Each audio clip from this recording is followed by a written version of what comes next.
I believe it was like in September 1988. It was kind of a nice hot sunny day like this, the end of summer.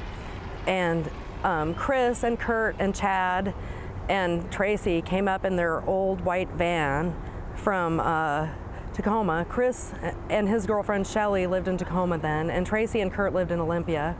And so they drove up to Seattle, and I lived in an artist co-op, and they came there to visit me, and then they picked me up, and we drove back to Tacoma to shoot pictures next to the Tacoma Narrows Bridge. I don't know, Kurt, he was really young and sweet, and didn't really do drugs. I think we smoked a little bit of pot and maybe drank a beer or something like that. It wasn't like anything serious. And had a real good time. And I think it took us all day, really. Like, we spent a lot of time. That was the first band I ever photographed, and it was the first time they had been professionally photographed by a photographer. And I think Sub Pop paid me all of $25. I don't know, it was a kind of pleasant experience. I thought it was funny that Chad had a shirt on for another band, because it was a little bit confusing. I thought they should either wear a shirt for their band or not have one with a name on it, but I guess that look sort of became popular in Seattle later, and people would wear the other bands that they wanted to promote in their promotional photos. In January '89, Nirvana had a gig at the Hub Ballroom, which was at the University of Washington. And so they were getting ready to put out their first album. And so they had me come out and shoot some pictures live at that show. And then they met me, I think it was the next day or a few days later, maybe the week after, at my studio in Belltown. And then we went for a walk around Belltown and shot a bunch of pictures that were supposed to be for their album cover. As it turned out, Kurt had really bad acne the day we shot the pictures, and since none of us really knew what we were doing yet, we didn't really know how to cover it up, and so he ended up really hating the pictures, so they ended up running one of Tracy's live photos on the bleach cover, but I ended up with a few rolls of film of them at that time.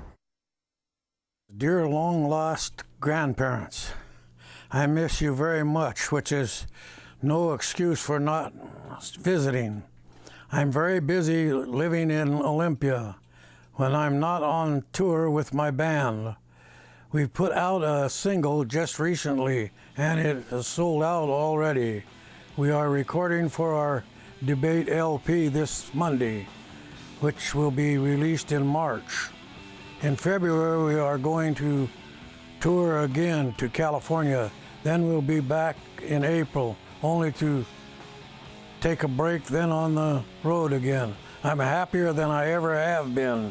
It would be nice to hear from you as well. Merry Christmas. Love, Kurt. We all called ourselves punk rockers in those days, and Nirvana considered themselves a punk band. They only got labeled grunge like later on, a couple of years later after that. About a Girl is a song that Kurt wrote about Tracy, and it's kind of really revealing in certain ways. Because it's like, I can't see you every night, I've got to be free. You know, because Tracy was like the total loving woman that like totally took care of him. And I really believe that Kurt would have never gotten where he was if he hadn't hooked up with Tracy, because basically she worked for 2 years and let him sit there and write all those songs like on Nevermind and Bleach that he wrote when he was with her. I think maybe 90% of them he wrote while he was with her, because I think his life got very chaotic after he broke up with her. I really think that Tracy was like the whole reason why we have all that music now. All of a sudden, they were huge, you know, and this was before Nevermind came out. But I guess Bleach had gotten pretty popular, especially locally. And compared to like the shows like a year before where there was, like I say, maybe 20 people or less at the show, like this time the hall was big and it was completely packed. And there was kids stage diving and it was like wild. And then when Kurt came out, he said, save some pictures for the end. I'm gonna do something fun. And as it turned out, he smashed his guitar. That was like the first time he smashed his guitar and stuff. It wasn't actually his real guitar. Like he had a real one that he was playing, and then on the last couple songs he switched to like this other guitar that eventually like he kept on smashing it and gluing it back together for every show and stuff. And it was pretty fun. And also there was like a bunch of other photographers. Like there was a couple of the English guys, because I think they just they named it grunge and they had announced that it was cool. And so there was all these like English people coming over because it was getting really popular in England before it got popular in the United States. The lyrics just seemed perfect, like I'm a negative creep, I'm a negative creep, I'm a negative creep, and I'm stoned or something. So I just think that was like a general reflection of the attitude of people, like in that little group of people. Like people would always tell you like, oh, if you'd only be more positive, you'd have a better time getting a job, or you could succeed if you only changed yourself into being something else. Like there was a lot of pressure like to be successful, and then like I think a lot of us like weren't didn't think we were going to be really successful because we didn't fit the mold of the people that were successful. And so what was really great about Nirvana was they kind of changed the mold of what you could be and be successful. Like you could have blue hair and be successful now and stuff. Daddy's little girl and a girl no more. Daddy's little girl and a girl no more. Daddy's little girl and a girl no more. Daddy's little girl and a girl no more. Daddy's little girl and a girl no more. Daddy's little girl and a girl no more. Daddy's little girl and a girl no more. Daddy's little girl and a girl.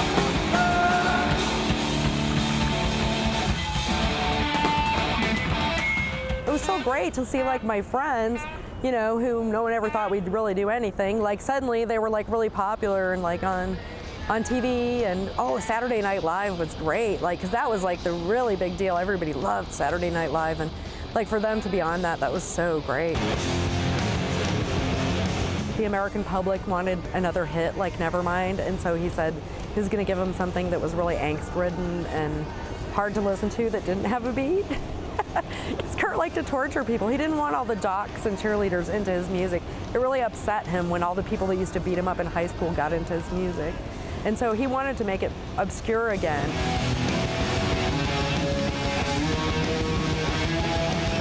I think when I first heard the song Rape Me, it was a little bit shocking because, even in that point, like people didn't really use the word rape on television. There were like a lot of words that people didn't use before all those talk shows started going in the 80s and 90s, and I think it changed a lot of words. Like people were allowed to talk about things like rape.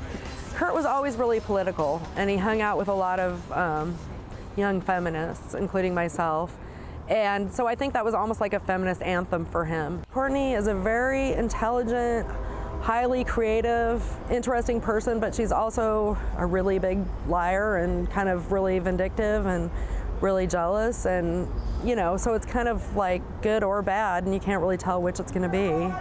I think heroin kind of ruins lives and makes people completely hopeless, and I believe that he would still be here with us if he hadn't started getting into heroin, because luckily Chris never got into that, and he's still here, and like I said, he's got a new band. Well, he's had a couple bands since then, and he's working in local politics, and he has a lot more positive outlook. It seems like people that get into dope, very, very few people ever come out of it seems like. His picture was everywhere, and so it's almost like you couldn't cry for him because otherwise you'd just be crying all the time. And I think I did go around crying for like a couple of years, actually a lot. I think that in Seattle, he's become part of the essence of the place. He's almost like one of our icons. He's like what people think about when they think about Seattle. And coffee, Microsoft, and Kurt Cobain. And I don't know, maybe if something else happens here in the next 20 years, we'll forget about him, but I don't know, I just think it's weird. Like I said, he's become somebody completely different after he's dead than the guy I knew.